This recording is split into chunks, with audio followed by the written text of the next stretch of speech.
மாயே விஷ்ணுமயே மாயா மாயா விஷ்ணு மாயா அண்ணா சுவாமி அழைக்கின்றாரே நம்ம அண்ணா சுவாமி அழைக்கின்றாரே. மாயன் மயம் ஆன்மீக அன்பர்களுக்கெல்லாம் என்னுடைய அன்பான ஆசையை தெரிவித்துக் கொள்கிறேன். மாயன் மயம் உங்கள் நலன் பொருட்டு தான் இறையர்களாலும் குருவர்களாலும் நவ கிரகனுடைய பெயர்ச்சியையும் கிரகனுடைய இருப்பையும் சோனி பிரசன்ன மூலம் சொல்லி வருகிறேன். அந்த வகையில ஒரு அருமையான சந்தர்ப்பம். அதாவது பாத்தீங்கன்னா, கடந்த காலத்தில் சனி பயிற்சியை சந்தித்தோம், குரு பயிற்சியை நாம் இப்பொழுதுதான் சந்தித்தோம். இந்த வருடத்தினுடைய இறுதியில பாத்தீங்கன்னா ராகு கேதுவினுடைய பயிற்சியை சந்திக்க போகின்றோம். அப்படிப்பட்ட ஒரு காலகட்டத்துல இப்பொழுது நாம் சந்திப்பது அசுர கிரகம் என்று சொல்லக்கூடிய சுக்கிரனுடைய பயிற்சி தான். குரு எந்த அளவுக்கு தாக்கத்தை தருவாரோ, குரு எந்த அளவுக்கு அவருடைய பார்வையின் மூலம் அற்புதத்தை விளைவாரோ அதற்கு கொஞ்சம் கூட ஈடு இல்லைங்க சுக்கிரனுடைய பயிற்சி. சுக்கிரன் பயிற்சியை பொறுத்த வரைக்கும் என்னுடைய வாழ்க்கையில மிகவும் சந்தோஷமா நிம்மதியா தான் சொல்லுவேன். காரணம் என்னன்னா, மற்ற கிரகங்கள் எதை கொடுத்தாலும் அனுபவிக்க குடும்பம் வேணுங்க. குருவிக்கு கூட குடும்பம் உண்டு. அந்த வகையில ஒரு அற்புதமான ஒரு மாற்றத்தை தரக்கூடிய ஒரு பயிற்சி எதுன்னு பாத்தீங்கன்னா சுக்கிரனுடைய பயிற்சி தான். குடும்பம், அந்த இல்லறம் நல்லறமாக அமைய வேண்டும். கோடி கோடியாக சம்பாதித்தாலும், பட்டம் பதவி வாங்கினாலும் தலை சாய்வதற்கு தாயோ மனைவியின் மடியோ தேவைதானே. அந்த வகையில இந்த சுக்கிரனுடைய பயிற்சி எவ்வாறு இருக்கும் கடகத்துக்கு என்பதை இப்ப நம்ம பார்க்க போறோம். அதே நேரம் மாயன் மயனை நீங்க தொடர்ந்து சப்ஸ்கிரைப் பண்ணி ஆதரவு தருவீங்கிற நம்பிக்கை எனக்கு உண்டு.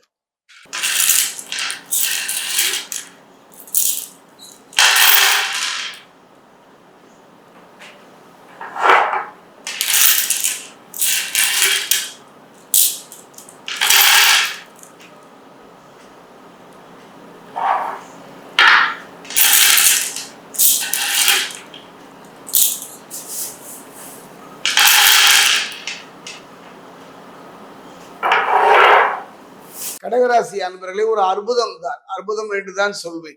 மிதுனத்தில் இருந்த குரு பகவான் பிரகஸ்பதி என்று சொல்லக்கூடிய குரு பகவான் கடகத்துக்கு பயிற்சி ஆகினார் சமீபத்துல.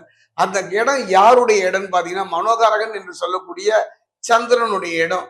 அங்கு வந்து அமருகின்றார். அங்கிருந்து அவர் பாத்தீங்கன்னா குருவை பொறுத்த வரைக்கும் 5, 7, 9 பார்வை இடுகின்றார். அதே அந்த குருவினுடைய இடத்துக்கு வீட்டிற்கு அசுரகுரு என்று சொல்லக்கூடிய கலத்திரகாரன் என்று சொல்லக்கூடிய சுக்கிரனும் பயிற்சி ஆகின்றார்.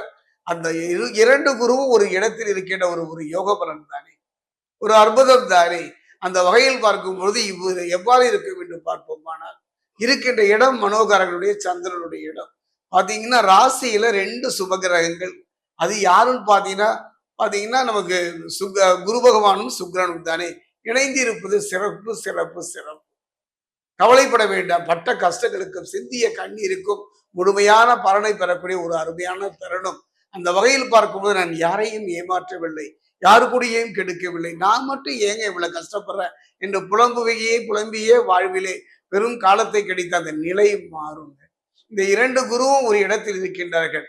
அப்படிப்பட்ட ஒரு அருமையான சந்தர்ப்பம். சுகாதிபதியான கலத்திரகாரகன் சுக்கிரன் ராசியில் சஞ்சரிக்கும் பொழுது மனதுல உற்சாகத்தோடு கரைபுரண்டோடும். செய்யும் தொழில குடும்பத்துல இதுவரை கண்ணீரும் கம்பளியுமாக ஏதோ ஒரு அடி வயிற்றுல பயம் கலந்த உணர்வோடு வாழ்ந்த நிலையை கலத்திரகாரகன் சுக்கிரன் இந்த சுக்கிர பயிற்சியில் கடகராசிக்கு ஒரு மிகப்பெரிய ஒரு மாற்றத்தை தருவார்.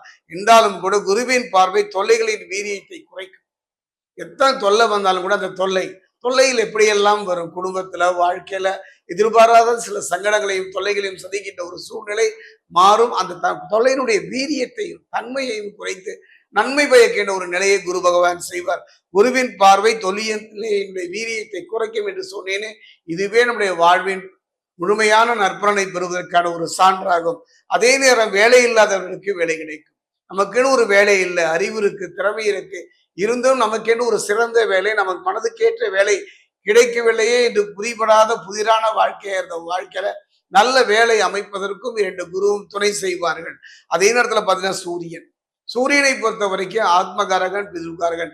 இவன் ஒருவன் நமக்கு நலமாக இருந்து விட்டாலே உச்சாணி கொம்பிலே ஏற்றி உட்கார வைத்து அழகு பார்ப்பவன். ஆத்மகாரகன் பிதுர்காரகன் என்று சொல்லக்கூடிய சூரியன் லாபம். அதாவது பாத்தீங்கன்னா ராசியில 11 இருப்பதனால அரசாங்க காரியங்கள் நடக்கும்.